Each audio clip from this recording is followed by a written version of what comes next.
50 വർഷത്തിന് മുമ്പോ അല്ലെങ്കിൽ 25 വർഷത്തിന് മുമ്പോ ഉണ്ടായിരുന്ന ഭദ്രത, കുടുംബ ഭദ്രത ഭാരതത്തിൽ ഇന്നുണ്ടോ? ഇല്ല. അപ്പോൾ ഋഷിമാർ പറഞ്ഞ വഴിക്ക് പോകുന്നതായിരുന്നില്ലേ കുറേ കൂടി നല്ലത്? ആലോചിക്കേണ്ട കാര്യമാണ്. വെറുതെ നാം ഒരു കാര്യം അങ്ങ് തള്ളിക്കളയരുത്. ആരെങ്കിലും പറഞ്ഞതുകൊണ്ട് കളയരുത്. പരപ്രത്യയനേയ ബുദ്ധികളാവാൻ പാടില്ല. വേറൊരുത്തൻ നമ്മുടെ ബുദ്ധിയെ നയിച്ചു കൊണ്ടുപോകാൻ പാടില്ല. നമുക്ക് ഒരു വിശ്വാസ പ്രമാണത്തിൽ, ഒരു പാർട്ടിയുടെ വിശ്വാസ പ്രമാണത്തിൽ നിന്ന് നമുക്ക് പ്രവർത്തിക്കാം, അതിന് തെറ്റൊന്നുമില്ല. പക്ഷേ അതെന്താണെന്ന് മനസ്സിലാക്കിയിരിക്കണം. അതിനകത്തുള്ള ചതിക്കുഴികൾ എന്താണെന്ന് മനസ്സിലാക്കിയിട്ട് അതിൽ നിന്ന് പ്രവർത്തിച്ചോ, കുഴപ്പമൊന്നുമില്ല. അടിമയായിട്ട് പോയി ഒപ്പിട്ട് കൊടുക്കരുത്. നമ്മുടെ ബുദ്ധി കൊണ്ടുപോയി ഒരു നേതാവിൻ്റെ പ്രസ്താവനയുടെയോ ഒരു പ്രത്യയശാസ്ത്രത്തിൻ്റെയോ കീഴിൽ നമ്മുടെ ബുദ്ധി കൊണ്ടുപോയി പണയം വയ്ക്കരുത്. നമ്മുടെ മസ്തിഷ്കത്തിൻ്റെ രൂപം അതിൻ്റെ താഴത്ത് കൊണ്ടുപോയി പതിക്കരുത്, മുദ്ര കുത്തരുത്, സീലടിക്കരുത്, മസ്തിഷ്കത്തിൻ്റെ സീലടിച്ച് കൊടുക്കരുത്. അത് പഠിച്ചിട്ട് ഇതിനകത്ത് ഇന്ന തരത്തിലുള്ള അപകടങ്ങളുണ്ട്, എന്നാലും ഞാനിതിൽ ചേർന്ന് പ്രവർത്തിക്കുന്നോ, അങ്ങനെ പ്രവർത്തിക്കും.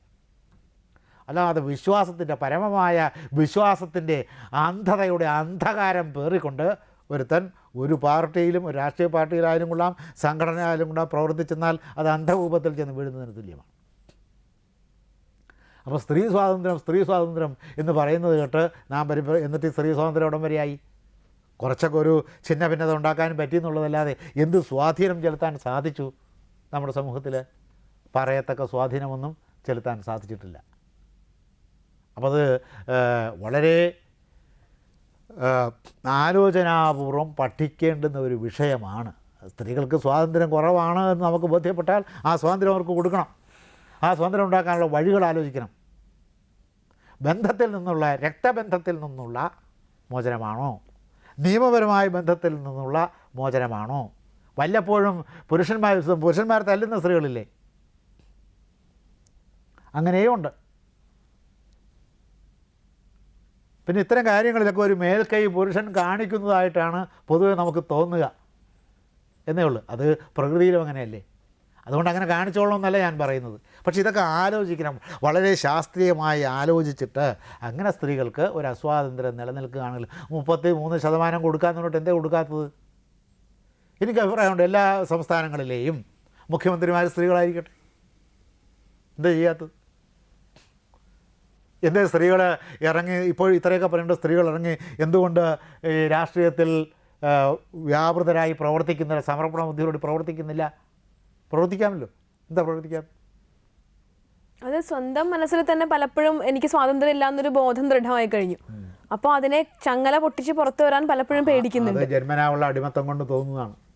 അതിന് സമൂഹം ഒരു കാരണമല്ലേ? പലരും ജന്മനാ അടിമകളാണ്, ഇപ്പോൾ ഒന്നും ചെയ്യാൻ നിർത്തിയില്ല. അല്ല, ഇന്നത്തെ വ്യവസ്ഥ അതിനൊരു കാരണമല്ലേ? ഈ സ്ത്രീയുടെ മനസ്സിൽ ഈ ഒരു അടിമത്ത ബോധം ഉണ്ടാക്കാൻ ഇന്നത്തെ വ്യവസ്ഥ അതിന് കാരണം ഉണ്ടാക്കില്ല. കാരണം ഇവിടെ കൃത്യമായ ഒരു ഭരണഘടന ഇരിക്കുന്നുണ്ട്.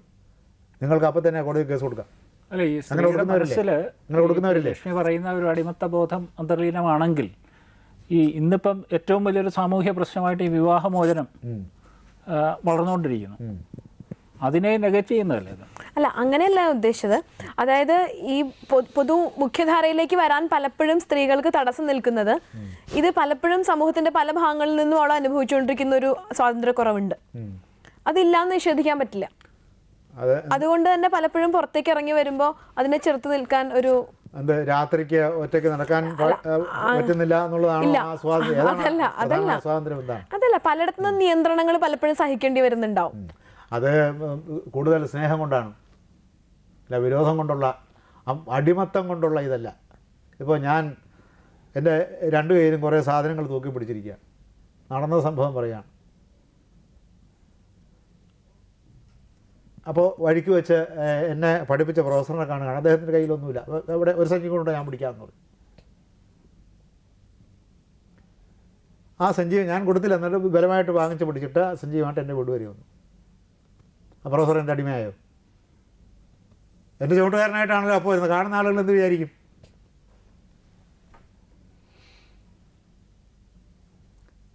അപ്പോൾ അത് സ്നേഹം കൊണ്ട് ചെയ്യുന്നതാണ്. ഇങ്ങനെ സ്നേഹം കൊണ്ട് ഏൽപ്പിക്കുന്ന ചില സമ്മർദ്ദങ്ങളുണ്ട്. ഇപ്പോൾ ഒരു കുഞ്ഞ് വിളക്കത്ത് പിടിക്കാൻ പോയെന്നാൽ ദീപത്തിൽ പിടിക്കാൻ നമ്മൾ ശരി പിടിക്കട്ടെ അവൻ എന്ന് വിചാരിക്കും. അങ്ങനെയാണ് വിചാരിക്കേണ്ടത്. പിന്നെ ഒരു കാലത്തും കുഞ്ഞിന് ബോധം ഉറച്ചിട്ടില്ലെങ്കിൽ ഒരു കാലത്തും അതിനൊന്നും ബോധവും അബോധമൊന്നും ഒരു തടസ്സമല്ല. നൊന്താ പിന്നെ സംഗതി മാറി, തൊടുകില്ല പിന്നെ അതുപോലെ. ആരും ഒന്നും പറഞ്ഞു കൊടുക്കണ്ട. ദീപത്തിൻ്റെ അതിൻ്റെ ഫോട്ടോൺസിനെ കുറിച്ച് നിങ്ങൾ ഇത് പിന്നെ ഊർജ്ജതന്ത്രത്തിൻ്റെ പ്രൊഫസറെ കൊണ്ടുവന്ന് കൊച്ചിനെ ക്ലാസ് പഠിപ്പിച്ചൊന്നും കേൾപ്പിച്ചിട്ടുണ്ട്, പിന്നെ അവൻ തൊടുകില്ല ഇതിൽ. അതിൽ പിടിക്കല്ലേ എന്ന് പറയുന്നത് കുഞ്ഞിൻ്റെ സ്വാതന്ത്ര്യത്തെ നിഷേധിക്കുകയല്ല. പിന്നെ സ്ത്രീകൾ ഇപ്പോൾ ശകുന്തള വണ്ടിനെ കണ്ടപ്പോൾ അയ്യോ എന്ന് പറഞ്ഞ കരഞ്ഞു. ഏതെങ്കിലും വണ്ട് മനുഷ്യനെ തിന്നതായിട്ട് കേട്ടിട്ടുണ്ടോ? ഞങ്ങൾ വണ്ട് കടിച്ചിട്ട് ആരെങ്കിലും മരിച്ചതായി കേട്ടിട്ടുണ്ടോ? സ്ത്രീകൾ പൂച്ചയെ കണ്ടാൽ പാറ്റയെ കണ്ടാലൊക്കെ എന്തൊരു പരാക്രമമാണ് വീട്ടിൽ കിടന്ന സ്ത്രീകൾ കാണിക്കുന്നത്. എന്തെങ്ങനെ വരുന്നു? ഏത് സ്ത്രീ സ്വാതന്ത്ര്യക്കാരിയും കാണിക്കും ഈ പരാക്രമം. പാറ്റയെ കണ്ട ആരെങ്കിലും പഠിക്കുമോ? പാറ്റ മേത്ത് കയറുന്നാലും നമുക്ക് ഒന്നും സംഭവിക്കില്ല. ഒരു ഉപദ്രവം ചെയ്യാത്ത വളരെ നിരുപദ്രവകരമായ ഒരു ജീവിയാണ് പാറ്റ. അപ്പോൾ ഇതൊക്കെ കുറേ ജന്മസിദ്ധമായ എന്തോ തരത്തിലുള്ള അല്ലെങ്കിൽ നൈസർഗികമായ എന്തോ തരത്തിലുള്ള സ്വഭാവത്തിലുള്ള ഒരു അധീരതയുണ്ട്. അതുകൊണ്ടാണ് ഈ അബലയെന്നൊക്കെ പേരിട്ടത്. അങ്ങനെ പേരിട്ടത് ശരിയായില്ലെങ്കിലും പേരിട്ടത് ശരിയായി എന്നല്ല ഞാൻ പറയുന്നത്. അങ്ങനെ കണ്ടിട്ടാണ് അങ്ങനെ ഒരു പേര് വന്നതേ. ബലമില്ലാത്തവൾ എന്ന് വരുന്നതാണ്. ശരീരത്തിൻ്റെ ബലം കുറവാകാം, കഠിനമായ ജോലികൾ ചെയ്യുന്നതിനുള്ള വൈമുഖ്യമാകാം, ഇതൊക്കെ ഉണ്ട്. അല്ലാതെ പിന്നെ സ്നേഹപൂർവമായ നിയന്ത്രണങ്ങൾ നിങ്ങൾ പുരുഷന്മാരിൽ ഏൽപ്പിക്കില്ലേ? സ്ത്രീകൾ പുരുഷന്മാരിലും ഏൽപ്പിക്കും അത്തരം നിയന്ത്രണങ്ങളില്ലാതെ ജീവിതം അസാധ്യമാണ്. ഗവൺമെൻറ് നമ്മെ നിയന്ത്രിക്കും, പോലീസ് നമ്മെ നിയന്ത്രിക്കും, നമ്മുടെ ബന്ധുക്കൾ നമ്മെ നിയന്ത്രിക്കും, നമ്മുടെ അയൽവാസികൾ നമ്മെ നിയന്ത്രിക്കും, നമ്മുടെ സമൂഹം നമ്മെ നിയന്ത്രിക്കും. എല്ലായിടത്തും വലിയ നിയന്ത്രണം എല്ലാ നിയന്ത്രണങ്ങളെയും വിച്ഛേദിച്ചുകൊണ്ടുള്ള ഒരു ജീവിതം സാധ്യമാണോ മനുഷ്യന്? പല നിയന്ത്രണങ്ങളും സുഖകരമായ നിയന്ത്രണങ്ങളാണ്. കാമുകൻ കാമുകിയെ നിയന്ത്രിക്കും, കാമുകി കാമുകനെ നിയന്ത്രിക്കും, ഭാര്യ ഭർത്താവിനെ നിയന്ത്രിക്കും, ഭർത്താവ് ഭാര്യയെ നിയന്ത്രിക്കും. അല്ലാതെ സ്ത്രീകളെ മാത്രമേ നിയന്ത്രിക്കുന്നുള്ളൂ. തിരിച്ചുകൊണ്ട് സ്ത്രീകൾക്ക് സ്വാതന്ത്ര്യം വേണ്ടെന്ന് സ്ഥാപിക്കാനല്ല ഇതൊക്കെ പറയുന്നത്. പിന്നെ എന്തിനാണ് ഇത് പറയുന്നത്? ശാസ്ത്രീയമായ ചിന്തയും നിഗമനവും അതിലാവശ്യമാണ്. എന്താണെങ്കിലും എത്ര വൈകിട്ടാണ് ഇംഗ്ലണ്ടിൽ സ്ത്രീകൾക്ക് വോട്ടവകാശം കൊടുത്തത്? അപ്പോൾ യൂറോപ്പിൽ ഈ തരത്തിലുള്ള ഒരു അടിമത്തം സ്ത്രീകൾക്കുണ്ടായിരുന്നു. ഏറ്റവും കൂടുതൽ മന്ത്രവാദം നടക്കുന്ന സ്ഥലം ഏതായിരുന്നു അറിയാമോ? ഇംഗ്ലണ്ടാണ്. ഏറ്റവും കൂടുതൽ മന്ത്രവാദികളുണ്ടായിരുന്നത് ഇംഗ്ലണ്ടിലായിരുന്നു.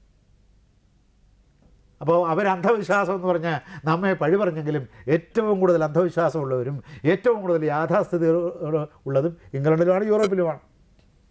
അവിടെ നിന്ന് യുക്തിവാദമൊക്കെ സയൻസിൻ്റെ പുരോഗതി ഉണ്ടായപ്പോൾ ഉദയം ചെയ്തു വരികയും നമ്മുടെ നാട്ടിലേക്ക് വ്യാപിക്കുകയും ചെയ്തു എന്നുള്ള വസ്തുത നിഷേധിക്കുന്നില്ല. പക്ഷേ ഈ ശാസ്ത്രം പുരോഗമിച്ചതുകൊണ്ട് മനുഷ്യൻ്റെ വിശ്വാസത്തിന് മാറ്റമൊന്നും വരികയില്ല. മാക്സ് പ്ലാങ്കിന് ഒരു പ്രത്യേകതയുണ്ടായിരുന്നു. അങ്ങനെയേക്കാൾ പറഞ്ഞു വന്നാൽ ഐൻസ്റ്റീനേക്കാളും വലിയ ശാസ്ത്രജ്ഞനാണ് മാക്സ് പ്ലാങ്ക്. ഇതായിരുന്നു പ്രത്യേകത. ഇപ്പോൾ അദ്ദേഹം ഇരിക്കുന്ന അദ്ദേഹത്തിൻ്റെ പ്രൊഫസർ റൂമിൽ അദ്ദേഹം ഒരു കുതിരലാടൻ കെട്ടിത്തൂക്കിയിട്ടുണ്ട്. കുതിരയുടെ കാലിൻ്റെ അടിക്ക് വെച്ച് കുതിര ഓടുമ്പോൾ അതിൻ്റെ കുളമ്പ് തേഞ്ഞു പോകാതിരിക്കാൻ വേണ്ടി കുതിരയുടെ സ്നേഹം ഉണ്ടായിട്ടല്ല. കുളമ്പ് തേഞ്ഞു പോയെന്നാൽ വേറെ കുതിരയെ വാങ്ങിച്ച് വണ്ടിയെ കെട്ടേണ്ടി വരും. അങ്ങനെ കുതിരയുടെ അടിക്ക് ഇരുമ്പ് ലാടം ഉണ്ടാക്കി കുതിരയുടെ കുളമ്പിൻ്റെ ആകൃതിയിൽ അടിച്ചു വയ്ക്കുന്നുണ്ട്. അതാണ് കുതിരയുടെ ലാടം. അത് കെട്ടിത്തൂക്കിയിരിക്കുകയാണ്. എന്തിനാണെന്നറിയാമോ? തേഞ്ഞ കുതിരലാടം കെട്ടിത്തൂക്കിന്നാൽ മഹാഭാഗ്യം വരും എന്ന് അവിടുത്തെ വിശ്വാസമാണ്.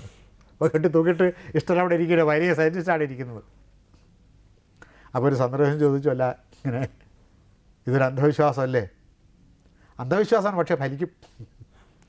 അദ്ദേഹം പറഞ്ഞു അന്ധവിശ്വാസമൊക്കെയാണ്, പക്ഷേ ഫലമുണ്ട്. അങ്ങനെ കെട്ടി തൂക്കിയാലേ എനിക്ക് അനുഭവമുണ്ട്. അപ്പോഴോ ഇതേതെങ്കിലും ഒരു ലോകത്തിലെ ഒരു തിരുമണ്ടനാണ് പറഞ്ഞതെങ്കിൽ നമുക്ക് മനസ്സിലാക്കാം. ക്വാണ്ടം മെക്കാനിക്സിൻ്റെ മൂർത്തിയാണ് ഈ പറയുന്നത്. ക്വാണ്ടം മെക്കാനിക്സ് മൂർത്തി. നിങ്ങൾക്കിതിനൊരു മറുപടി കണ്ടുപിടിക്കാം.